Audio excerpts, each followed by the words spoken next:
कहते हैं कि बनारस विश्व का सबसे प्राचीन शहर है और इस प्राचीन शहर में एक ऐसा अस्पताल है जो चिकित्सा के क्षेत्र में अपनी सेवाओं से नित नए आयाम स्थापित कर रहा है। हम बात कर रहे हैं काशी के मशहूर आशीर्वाद अस्पताल की, जो महिलाओं की चिकित्सा के लिए किसी आशीर्वाद से कम नहीं है। यहाँ की प्रख्यात चिकित्सक डॉक्टर उषा गुप्ता ने इस अस्पताल की आधारशिला रखी। इस बेहतरीन अस्पताल की सेवाओं को विस्तार देते हुए डॉक्टर दीपाली गुप्ता ने चिकित्सा के क्षेत्र में नए आयाम गढ़ दिए हैं। महिलाओं से संबंधित तमाम मुद्दों पर, साथ ही डॉक्टर दीपाली गुप्ता के सफरनामे पर हमारे एग्जीक्यूटिव एडिटर दानिश अख्तर ने डॉक्टर दीपाली गुप्ता से विशेष बातचीत की है। आइए देखते हैं कि इस दौरान उन्होंने क्या कुछ कहा। आज हम मौजूद हैं बाबा विश्वनाथ की नगरी बनारस में। वही नगरी जो उस्ताद बिस्मिल्लाह खां की रही है, वही नगरी जो मुंशी प्रेमचंद की रही है, वही नगरी जो रहीम की रही है, वही नगरी जो वल्लभाचार्य की रही है। इस सांस्कृतिक रूप से और धार्मिक रूप से फर्टाइल लैंड पे एक से एक हस्तियां हुई हैं। इसी क्रम में यहाँ पे अगर मेडिकल फील्ड में गायनकोलॉजिस्ट की बात की जाए तो डॉक्टर उषा गुप्ता का नाम जो है पूर्वांचल की सतह पे और पूर्वांचल से परे भी देश स्तर पर एक मजबूत हस्ताक्षर के रूप में दशकों से उभरा हुआ है। ऐसे ही नहीं उभरा है, उन्होंने अपनी सेवाओं से और अपनी चिकित्सा से ये नाम कमाया है। और उसी परिपाटी को, उसी लिगेसी को उनकी जो बहू हैं डॉक्टर दीपाली गुप्ता, जो कि एक गायनकोलॉजिस्ट हैं, वो भी उसी परिपाटी को, उस लिगेसी को आगे बढ़ाए हुए हैं। आज हम उनके साथ मौजूद हैं और उन्होंने अपने व्यस्त समय से हमें थोड़ा समय दिया। आपका बहुत बहुत शुक्रिया और हमारे चैनल पे आपका बहुत बहुत स्वागत है। Thank you. मैम, समय आपके पास कम है, मरीजों का तांता लगा हुआ है। बस एक पहला सवाल ये है कि आप तो किसी परिचय की मोहताज नहीं, ना तो आशीर्वाद अस्पताल किसी परिचय का मोहताज है। फिर भी अगर आपको खुद को परिभाषित करना हो कि दीपाली गुप्ता कौन है तो आप क्या कहेंगी? मैं अभी इस अस्पताल में, आशीर्वाद मल्टी स्पेशलिटी हॉस्पिटल में ऑलमोस्ट 22 ईयर्स से कार्यरत हूँ। जी मैम। एंड मैंने अपनी education MBBS Meerut medical college से की एंड MD BHU से। अच्छा। इसी दौरान मेरी शादी यहाँ बनारस में हुई एंड तब से हम यहीं पे काम कर रहे हैं।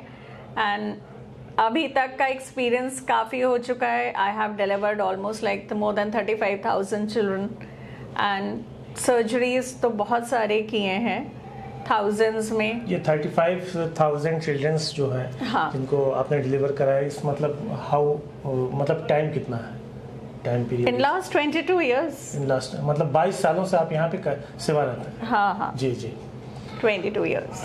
22 ईयर्स से। अच्छा, आपकी स्कूलिंग कहाँ से हुई मैम?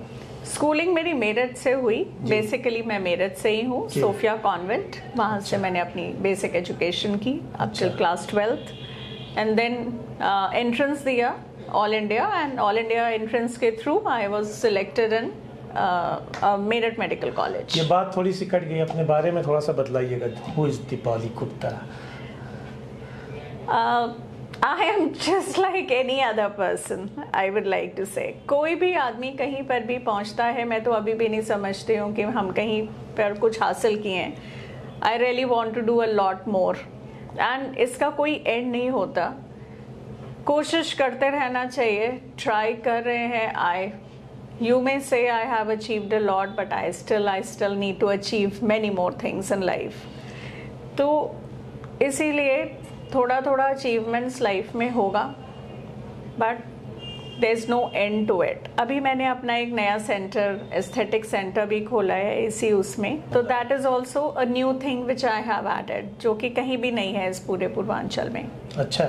यस, कहीं नहीं है। अच्छा, क्या क्या उसमें क्या होता है? जैसे उसमें एक लेमैन को समझना हो अगर, हाँ, तो अगर लोग देखिए, बहुत सारी ऐसी समस्याएं हैं जिन्हें लोग बाहर बोल नहीं पा रहे हैं। जी। जैसे उनके बच्चेदानी में ढीलापन रहता है, बच्चेदानी थोड़ी बाहर आ रही है, यूरिनरी लीकेज की प्रॉब्लम हो जाती है। जी। वो जान ही नहीं पाते हैं, खांसते छींकते समय उनको यूरिनरी लीकेज हो रहा है। जी। वेजाइनल इचिंग है, जो कि डॉक्टर पे डॉक्टर वो लोग जाते हैं, 10 दिन दवा खाते हैं, वापस आ जाते हैं एंड तकलीफ दूर नहीं होती है। जी। ऐसे ही रिकरेंट UTI है, और बहुत सारी ऐसी महिलाएं जिनको ऐसा लगता है कि उनका वेजाइना में ढीलापन आ गया है जी। जिसकी वजह से कभी कभी फैमिली प्रॉब्लम्स भी वो लोग फेस करती हैं। तो ये सब समस्याएं कुछ ऐसी हैं अंदरूनी हैं जो कि लोग बाहर बोल ही नहीं पाते हैं। जी जी। उन सभी समस्याओं का बहुत से लेजर्स के द्वारा उपचार आजकल संभव है। तो वो सब है यहाँ पे। तो गायनेकोलॉजी का जो एस्थेटिक पार्ट है यानी कॉस्मेटिक पार्ट वो सारा कवर करते हैं। उसके अलावा सारा फेशियल एंड बॉडी एस्थेटिक्स भी करते हैं।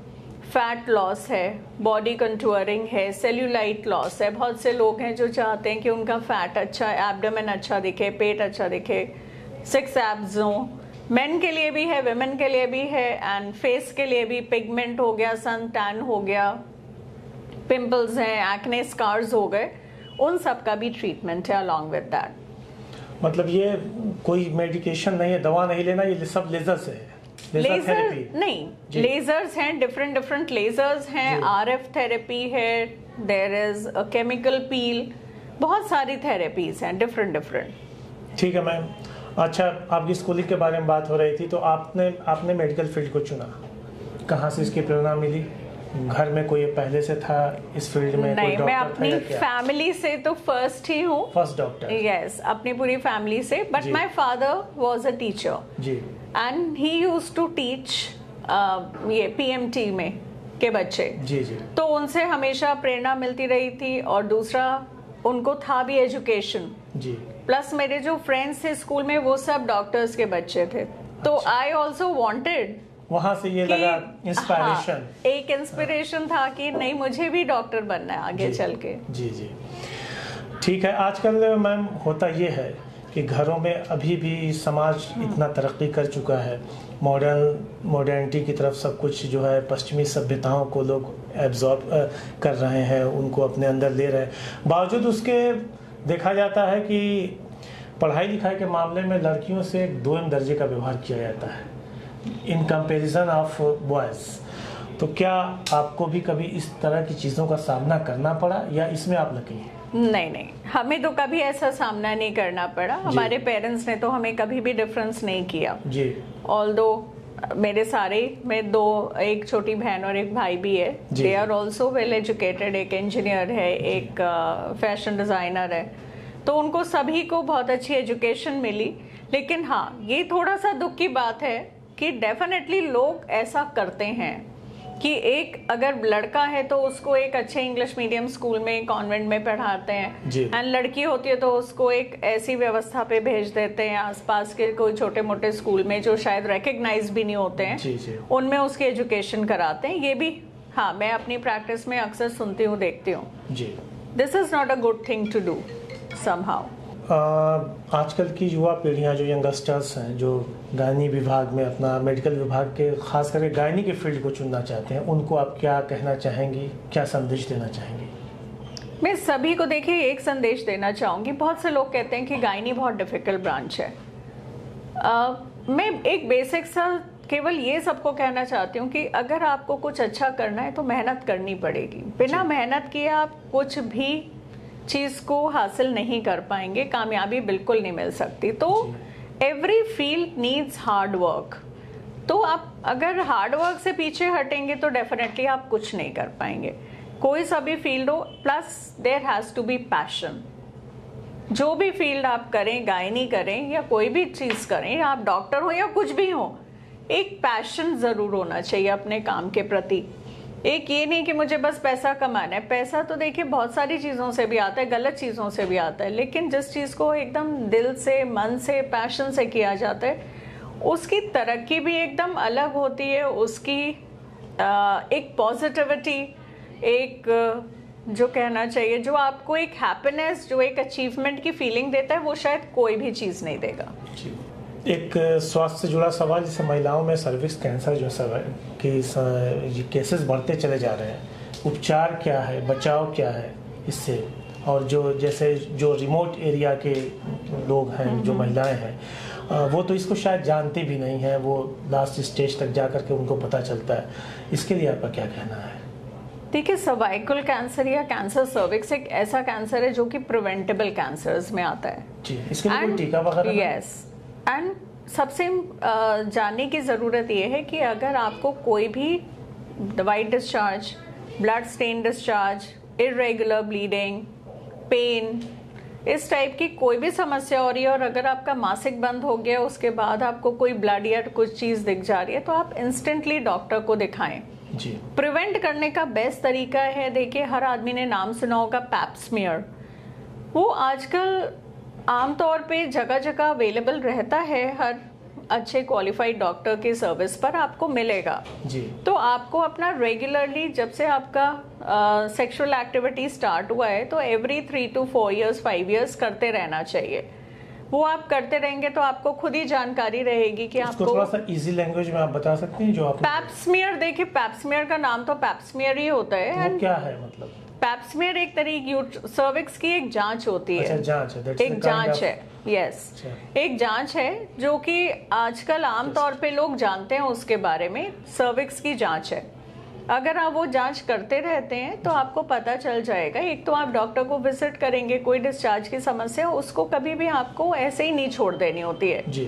ट्रीटमेंट लीजिए, चेक कराइए, पैप स्मीयर कराइए। अगर उसमें कुछ भी आएगा तो डॉक्टर खुद ही बताएंगे और बहुत सिंपल प्रोसीजर से वो इन्फेक्शंस दूर हो जाएंगे। HPV वायरस है जो कि यूजुअली कैंसर्स करती है, सर्वाइकल कैंसर। तो HPV वायरस की पहचान भी हम एक पैप स्मीयर और एक और उसके साथ HPV टेस्ट करते हैं जिससे जान सकते हैं जी। तो दीज आर 2 things जो कि प्रिवेंशन में काम करती है। पहली चीज तो यही है कि आपको इतनी अवेयरनेस होनी चाहिए कि आपको डॉक्टर को जाके दिखाना है जी। सेकंड है प्रिवेंशन के लिए डॉक्टर आपको डेफिनेटली बताएंगे कॉल्पोस्कोपी के बारे में जो कि बच्चेदानी के मुंह की दूरबीन की जांच है, पैप स्मीयर के बारे में और HPV टेस्ट के बारे में। तो ये सब चीजें प्रिवेंशन में है। और अगर आपके घर में 9 साल से ऊपर की लड़कियां हैं अप टिल 45 years तो उनको सर्वाइकल कैंसर का वैक्सीन लगवाइए। 9 साल के ऊपर जितना अर्लीस्ट लगाएंगे, जब बच्चे की सेक्सुअल एक्टिविटी होने के पहले यानी मैरिज के पहले, तब वो ज्यादा इफेक्टिव है। यानी 9 to 26 years vaccine is very effective. 9 से 26 पे 26 से 45 में भी आप ये कह सकते हैं अगर इसमें 90% इफेक्टिव है तो उसमें 70 हो जाएगी। अच्छा, जब एक्सपोजर होता है जी जी। तो इसलिए अर्लियर द बेटर। और 14 साल के अंदर में लगाते हैं तो आपको 2 ही सुई लगवानी है, एक अगर आज लगाई तो दूसरी 6 महीने बाद। अदरवाइज 3 इंजेक्शन लगते हैं, आज 0 डोज आज, फिर 2 महीने पे, फिर 6 महीने पे। तो this is how the vaccination is given. And आजकल अब वो लड़कों में भी दी जा रही है। अच्छा, लड़कों में भी HPV को प्रिवेंट करना है क्योंकि उनमें भी वो पेनाइल कैंसर, एनल कैंसर्स करती है, अच्छा, वॉट्स करती है ऑन द पेनिस। तो ये सब चीजें उससे अवॉइड होती हैं। तो it's even for main now. अच्छा, ये नई चीज है, मतलब कि मेन को भी? यस, मेन के लिए भी है। अच्छा। प्लस अगर आपने कैंसर सर्विक्स को जल्दी डिटेक्ट कर लिया, आप ट्रीट कर सकते हैं जी। एंड ट्रीटमेंट भी उसका बहुत अच्छे से अवेलेबल रहता है। बहुत फैल जाने के बाद तो डेफिनेटली कोई भी स्टेज 4 कैंसर में आप पहुंचेंगे तो उसका प्रोग्नोसिस अच्छा नहीं होता जी। तो इसलिए प्रिवेंट करिए। ठीक है मैम, एक कॉम्प्लीमेंट्री सवाल इससे जुड़ा हुआ, स्तन के गांठ की समस्याएं जो होती जा रही हैं आजकल ज्यादा देखी जा रही हैं, बचाव क्या है, उपचार? ज्यादा नहीं देखी जा रही है, वो हमेशा से थी, लेकिन अब ये है कि थोड़ा सा अवेयरनेस बढ़ गया है, अवेयरनेस टुवर्ड्स बॉडी लोगों की बढ़ी है जी। तो कोई भी स्तन में अगर आपको गांठ महसूस होती है तो पहला काम है आप एक तो सेल्फ ब्रेस्ट एग्जामिनेशन जी, which is the most important thing. उसका ये मतलब होता है आफ्टर एवरी पीरियड और after you take a bath आप ब्रेस्ट का एग्जामिनेशन करिए।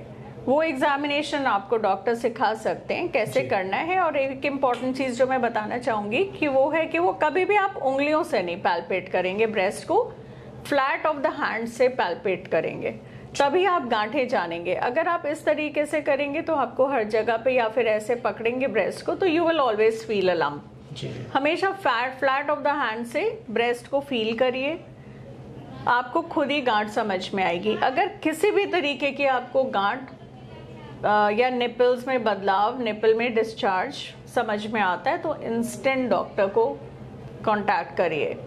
आपको एक मैमोग्राफी या ब्रेस्ट का अल्ट्रासाउंड, FNSC करना होगा। FNSC से लोग बहुत ज़्यादा घबराते हैं जी। उनको ये किसी ने शायद मैसेज दे दिया है कि अगर FNSC या बायोप्सी करेंगे तो रोग फैल जाएगा जी। तो ऐसा लोग बोलते हैं। हाँ, पहले आप ये समझिए कि जब आप रोग को जानेंगे तब तो इलाज करेंगे। जी।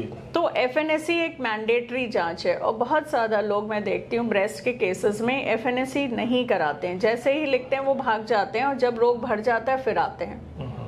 तो अगर अर्ली स्टेज पे डॉक्टर ने कहा है तो आपको हमेशा जान लेना है और ये जानकारी लेना बहुत ज़रूरी है, क्योंकि देखने से गांठें बहुत कम समझ में आएंगी, FNAC और मैमोग्राफी से क्लियर हो जाता है।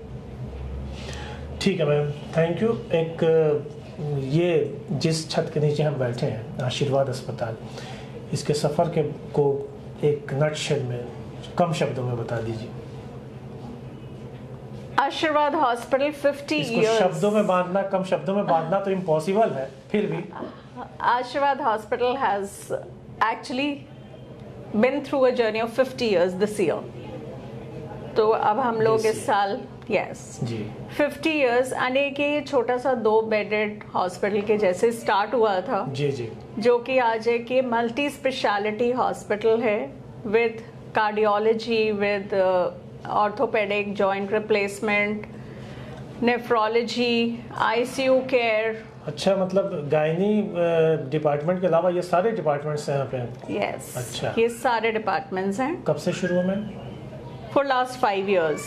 ओके, तभी से ये मल्टी स्पेशलिटी में कन्वर्ट हुआ है। जी। We have all the branches, aesthetic centre, तो इस तरीके के सारे डिपार्टमेंट्स यहाँ पर हैं। फिजियोथेरेपी है जी, वो भी बहुत state of the art.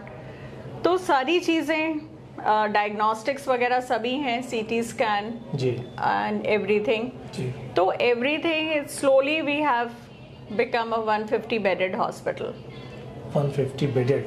Yes, right now. And paediatrics यहाँ की सबसे फेमस है, जो कि डॉक्टर SP गुप्ता ने उस ज़माने में इस्टेब्लिश की थी, आज से 50 years बैक। ओके, उनकी लेगेसी को आगे ले जाने doctor Sameer Gupta, ji, who has the best of NICU, neonatal intensive care unit facility यहाँ पर आशीर्वाद में, जी, जिसमें हम लोगों को सारे रेफरल्स, सारे प्री टर्म जो कम दिन के बच्चे हैं, इस तरीके के सब बच्चे यहाँ पर आते हैं, एडमिट होते हैं। And we have a unit of running by 4-5 doctors, सब MD। तो वो भी पूर्वांचल की बेस्ट NICU फैसिलिटी। एंड कोई भी ऑब्जन गायनी हॉस्पिटल में जब NICU की फैसिलिटी होती है जी, तो आपके रिजल्ट्स आमतौर पर वैसे ही ट्रिमेंडस होते हैं, क्योंकि कोई भी तरीके का केस जिसको बच्चे की केयर चाहिए 24 घंटा यहाँ पे डॉक्टर अटेंड करते हैं, हर डिलीवरी, हर केस। तो उससे आपके बच्चे को कोई भी दिक्कत नहीं आती जी। तो that is the difference between Ashirwad and any other hospital. Plus यहाँ पर गायनी से रिलेटेड हर सर्जरी होती है, every laparoscopic surgery, hysteroscopic surgery and IVF, हर तरह की सुविधा है। गायनी एंड ऑब से रिलेटेड ऐसा कुछ भी नहीं है जो दिल्ली मुंबई में होता है और आशीर्वाद में नहीं होता है। ये डिफरेंस है आशीर्वाद में। एक चीज़ होता है, जैसे अगर इमरजेंसी में किसी बच्चे को 7वें महीने में निकालना पड़ा सीजर करके, पैदाइश हो गई, या 8वें महीने में भी देखा गया है, तो क्या मतलब सेफ साइड कौन सा है, मतलब ज़्यादा सेफ बच्चा कौन सा होता है? देखिए, सेफ कुछ नहीं कह सकते हैं। 9 महीने का बच्चा, 3.5 किलो का बच्चा भी जो होता है वो भी NICU जा सकता है, वेंटिलेटर पे जा सकता है, उसकी ज़रूरत पड़ सकती है जी। और अच्छा होने के लिए हम लोगों ने 26 हफ्ते का, 25 हफ्ते का, अभी रिसेंटली एक पेशेंट थी जिनके 8 बच्चे खराब हुए थे, 8 बच्चे सब कम दिन के। इस बार उनको 26 हफ्ते पे बच्चा हुआ है, 26 हफ्ते पे 26 वीक्स पे बच्चा हुआ, जो कि 800 ग्राम का था। और वो यहाँ पर 1-1.5 महीना रहकर आज लेकर गई हैं, उनके पास आज वो बच्चा है। क्या बात है। तो that is the beauty of it. इस तरीके के यहाँ पे रोज़ केस होते हैं, बहुत बहुत दिन लोग आते हैं, रहते हैं, NICU में भर्ती रहते हैं और बच्चा लेके जाते हैं। लास्ट सवाल, आप डॉक्टर अगर नहीं होती तो क्या होती? डॉक्टर नहीं होती then I might have been a professor. I wanted to be in CDRI Lucknow. That was, and I would have been doing some good research work. Okay. That was again one of my passions. मेरे को research करनी थी। I wanted to do some different things. महिलाओं से आखिर में क्या कहना चाहेंगी? What do you pass a message? महिलाओं से मैं ये कहना चाहूँगी कि सबसे पहले तो ये सोचें कि आप ही इस राष्ट्र की निर्माण में सबसे ज़्यादा इम्पॉर्टेंट पोजीशन रखती हैं। B confident on yourself. आज जो आप हैं, एक महिला ही घर चलाती है, एक महिला ही बच्चों का ध्यान रखती है। जो एजुकेशन वो आज बच्चों को देती है, वही हमारा राष्ट्र का निर्माण है जी। तो इसलिए be confident on what you are. अपने को कभी भी ये कम मत समझिए किसी से जी। जो एक मैन कर सकता है वो हर चीज एक महिला कर सकती है। आप किसी से कमजोर नहीं हैं एंड अपनी हेल्थ को प्रायोरिटी दीजिए। अगर आप फिट हैं, हेल्दी हैं जी, आपका घर, आपका नेशन, आपका राष्ट्र सब स्वस्थ है। सब स्वस्थ है। कि मिलता है निगाहों को सुकून, हृदय को आराम, क्या प्रेम है, क्या प्यार है बनारस की गली में। तो बनारस एक प्राचीन शहर है और इसी प्राचीन शहर की गलियों में एक गली जो है उषा गुप्ता के नाम से भी है, जिसे उषा गुप्ता लेन कहते हैं महमूदगंज में, जहाँ पे आशीर्वाद अस्पताल जो है स्थित है। और यहाँ पे डॉक्टर दीपाली गुप्ता ने, जो उनकी पुत्रवधू हैं जी, पुत्रवधू हैं, और उन्होंने मुखर होकर के सारे आयामों पर, सारे मुद्दों पर प्रकाश डाला और महिलाओं से संबंधित स्वास्थ्य की बात की और महिलाओं को बताया कि ये देश की जो आधी आबादी है, ये देश की एक तरह से बैकबोन है, जिसके बिना किसी भी स्वस्थ और कामयाब राष्ट्र का निर्माण करना और उसके बारे में सोचना असंभव है। बहुत बहुत शुक्रिया मैम, शुक्रिया, thank you. CIB India news की सभी खबरों को देखने के लिए लाल रंग की बटन को दबाकर चैनल को सब्सक्राइब जरूर करें, घंटी जरूर दबाएं ताकि हमारी सभी खबरों के नोटिफिकेशंस आप तक पहुंचते रहें।